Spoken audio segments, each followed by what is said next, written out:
Well, that was a hard-fought victory, and we knew it would be. Anytime you're playing Ohio State, you're going to have to play through a lot of things. You're going to have to play through some momentum swings. You're going to have to play through some lulls. Their defense is tremendous.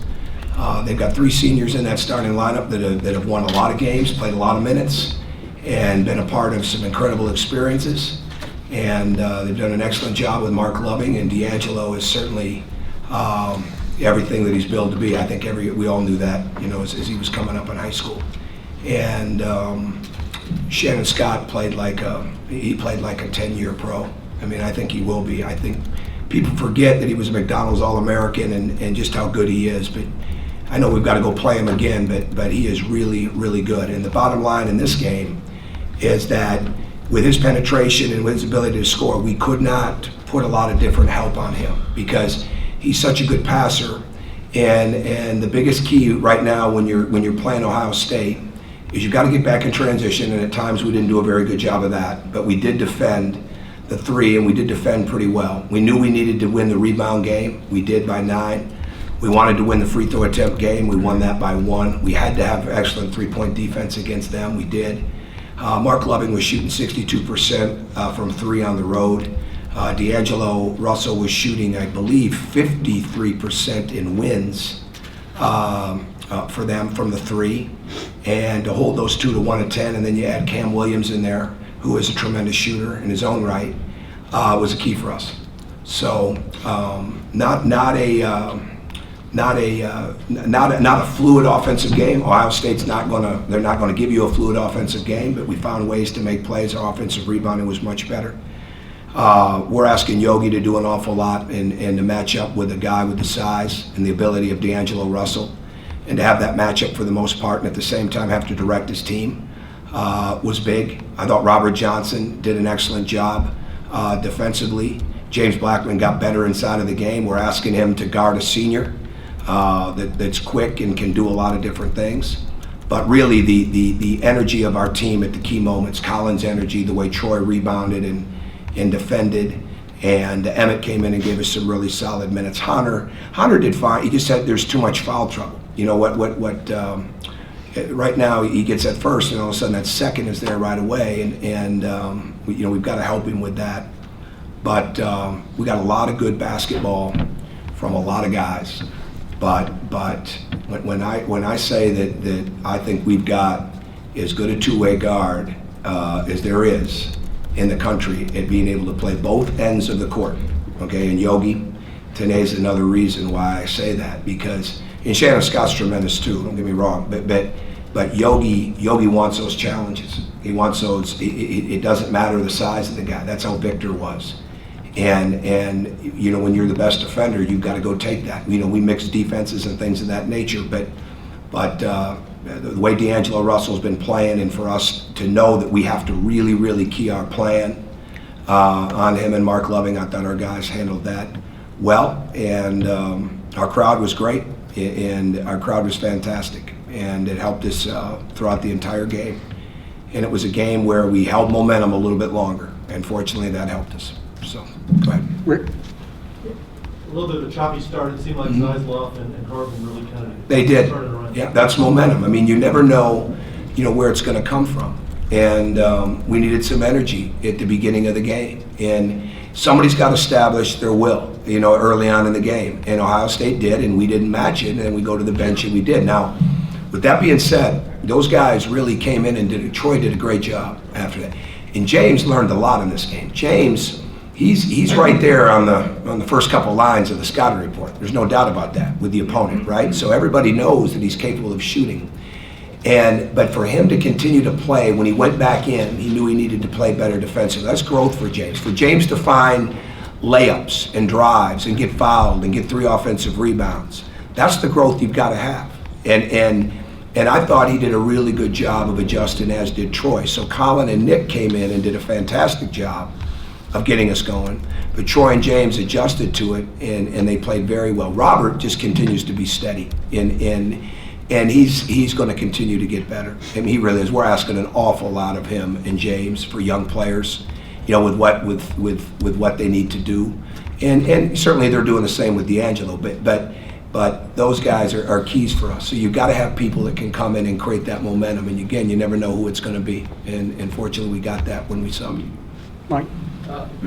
For a team that's struggled to consistently rebound as you guys have this year, what was the difference today? Was it just a matter of 1-2? Or? I don't know. After Louisville, we were +9 in the rebound margin going into the Michigan State game. So we made really good improvements there. And then in that game, we didn't rebound it very well at all. We blocked out decently, but we didn't go to the offensive glass. Today, there was much more of we have to get more offensive rebound. We got to be a gang rebounding team on both ends of the court. So we've got to be a really good blockout team, ball pursuit team on the defensive end. But our guards have got to get offensive rebounds, okay? And James is our third leading rebounder, second leading rebounder on the team, and he can be a much better offensive rebounder. Nick Zeisloff's got to be a much better offensive rebounder. Rob, not as much, because we've really, in this league, and especially, we've got to get better in transition defense. You know, we worked very, very hard on it this week. We work hard on it all the time, but we really worked hard on it this week after Michigan State, and they still got some.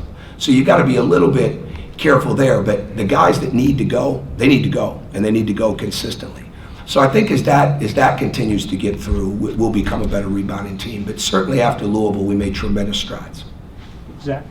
I asked the players this too a little bit. Was there a moment where this group maybe recognized that this wasn't going to be the fluid shooting performance that you've had, wasn't going to be the highest scoring game, was going to be one that they maybe had to win at the free throw line with rebounds, just not with a super high scoring ball? We don't talk like that. I mean, they might think like that, but no, I think they learned a lot, this week. In that game at Michigan State, obviously to win a game like today, you have to grow from that, right? Because it wasn't going very well for us offensively there. And we missed more open shots in the Michigan State game than we did today. In my mind, I may change my mind after I see the proof in the film, but just from watching the game. So, no, I think it's more about momentum than it is that. It's continuing to play through things constantly.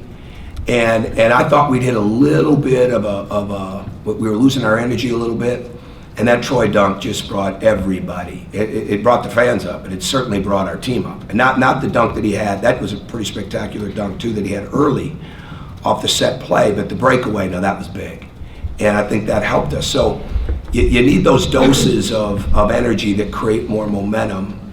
And we just talk about continuing to get good shots. We just talk about continuing to come off screens. We just talk about continuing to cut. And we're not talking as much about, hey, the shot's not going, let's do this. They're recognizing that in the game. But again, here's the growth of James Blackman. He ends up with 18 today, okay? What did he shoot from three? 1 of 5, right? So all those other points came because he was hustling, because he was getting to the lane, which was putting him at the line, and he got some at the end. He got some layups. And he had one of the toughest assignments he's ever had in trying to guard Shannon Scott. I can't say enough about how good Shannon Scott's going to be. I mean, he is so much better than over the last couple of years. They do a great job of getting their guys better. I mean, that's obvious, but he's so much better. And I wish we could have had a little bit different game plan for him. But when you got to guard the 3, like you have to guard on that team, knowing Shannon can make them too, but when you've got to guard the 3, you can't put a lot of double coverage, and you can't have a lot of help situations on Shannon Scott, and he took advantage of that. Bob?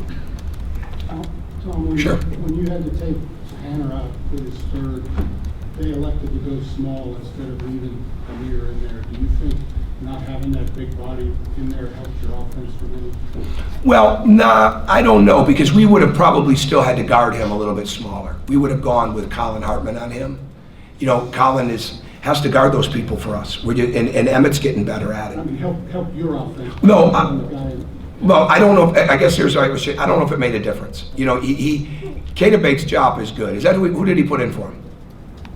Either Tate or Job. Yeah, Tate. Is that the best game Tate's played? Pretty much. Yeah, I mean, he's good, right? I mean, there's a reason he was ranked the way he was. He's good, and he played hard. So those guys, when they can drive it, I think Tate got us on some drives a couple times. Kata Bates' job in the Miami of Ohio game had 5 offensive boards. I mean, so you've got to block him out. So I think they can go a lot of different ways. So I don't know if it affected them at all. They were hard to guard the entire game. It just seemed like your lane that you were driving opened up a few times for the drivers. That's probably true. I think what happens with Amir, because of the way they block shots and the way that they get steals, their steal percentage, their block percentage is really high. Their defensive field goal percentage is really high.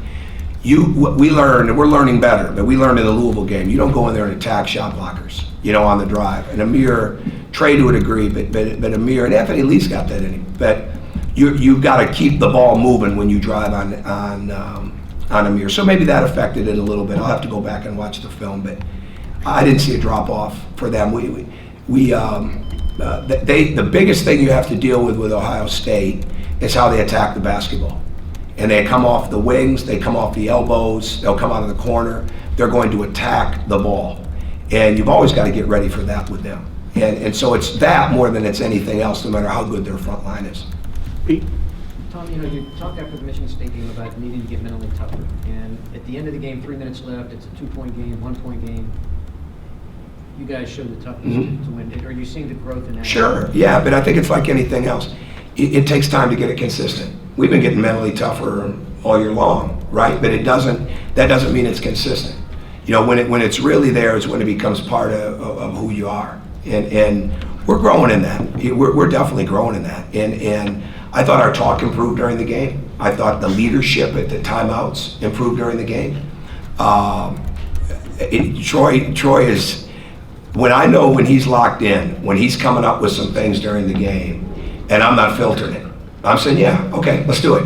Because he sees the game, he really does. And that's why we're on him so hard to be better, because he really has a tremendous basketball sense. Now he doesn't always follow his own process. Sometimes when he's driving the ball and some of the decisions, but when he's really locked in, there's little different ways that come in some dialogue on the bench or come in some dialogue in a timeout. With him seeing something in the game, that's exciting. So that's mental toughness too. Now the key is, did we get that on Monday night at Michigan State? No, we didn't. So the mental toughness becomes something, can you play over your own distractions, your own disappointment, and still keep going? And that's when you really know you're getting mentally tough. Okay, Jeremy? Just to kind of follow up on that, the leadership thing, did you see that more where you'd like to see it after? It's always ongoing. I think when those, like I've said to these guys, if we come out of practice or games and we're extremely happy and there's not a lot of things to improve upon, I probably need to quit or they need to transfer. Seriously. I mean, that's not what I'm here for. That's not what they need me for. They need to know we need to be in a situation every day where we're holding them accountable for what we see in them, all right, for what we see their capabilities of being. And this program is one that we don't see very many low ceilings. If we saw low ceilings, we wouldn't have had the lottery picks. We wouldn't have, I think we're one right behind now in Kansas, right? Yep. One behind in Kansas in the last 3+ years in top 25 wins. So you don't get those wins if you let them hit ceilings. So you just keep pushing it. So a long answer to your question, our leadership can get better. It will get better. We're pushing the envelope with a couple of guys, but again, like the comment I made about Troy, when he's locked in and seeing the game that way, that's leadership too. It may not be boisterous out on the court, but that's tremendous leadership. So it comes a lot of different ways. It's not all about verbal. It's not all about rah-rah. It's not all about backslapping. A lot of times it's just being able to remind your teammate of something. I thought they did a good job of that today. Okay, we're going to finish up with Zach, Jeff, and then Terry. This is kind of We don't have 8 more after that? No. This is kind of procedural, but I think Stan has switched back to shooting free throws left. You caught that, huh? Yeah, I think in the Michigan State game first, but is that a total reversion back to going left-handed? I think or kind of where is that? I love Stan. I think Stan wants to do well. Stan is in that gym so much, and he wants to be so good. And he's like a lot of, here's James Blackman the other day. We practice, okay, it's over, we lift weights, he goes back in and he shoots. I think I said this yesterday at the press conference. I go recruiting that night, I get back here about 9:30, he's out there in full go on that gun. I mean, those kids are in there. So Stan wants to do well, and he's getting better. He's more comfortable with it right now. I didn't tell him to switch to his right hand, all right? And again, my bottom line is, okay, let's shoot it with the proper form, proper technique, but it needs to go in, okay? And I thought when he stepped up there, and did he make both free throws? I think he made one. Yeah, well, one's better than going over 2, so that's progress. But that's his choice. Go ahead, Jeff. Am I in order, JD? Yes, we're Okay. good. Why do you think Troy was so much more productive today than he was in Michigan State? Because he was embarrassed about the way he played. Because he's got a lot of internal pride, and he listens. All right, he's growing up. I mean, so the mental toughness part of it. Now, does that mean he's going to play well on Tuesday night? I wish it did. You know, that's part of the youth part of this. It doesn't mean that, but he's not rationalizing. Okay, we talk to these guys a lot about fact and fiction. You know, there's a lot of fiction out there. You know, they can hear it, they can read it in the sense of social media, they can hear it from somebody telling them, you're this, you're that, you should be doing this, you should do that. Then that film and those practices, now that's the facts. You know, what you're doing. And Troy's doing a better job of that. He's doing a better job of really trying to embrace it. His uncle is doing a very good job. His aunt, who coaches at Auburn, they do a really good job of keeping him, you know, with the clarity. You know, and that's what young players, any player needs it, but especially when you're growing into being the player that he is, you need that constant clarity because he's going to get it in here, and he's got to keep getting it. But he responded to the challenge. He didn't play the end of the game on Monday night for a long time. He didn't like that, right? And he responded to that. So I'm glad that he did. Terry?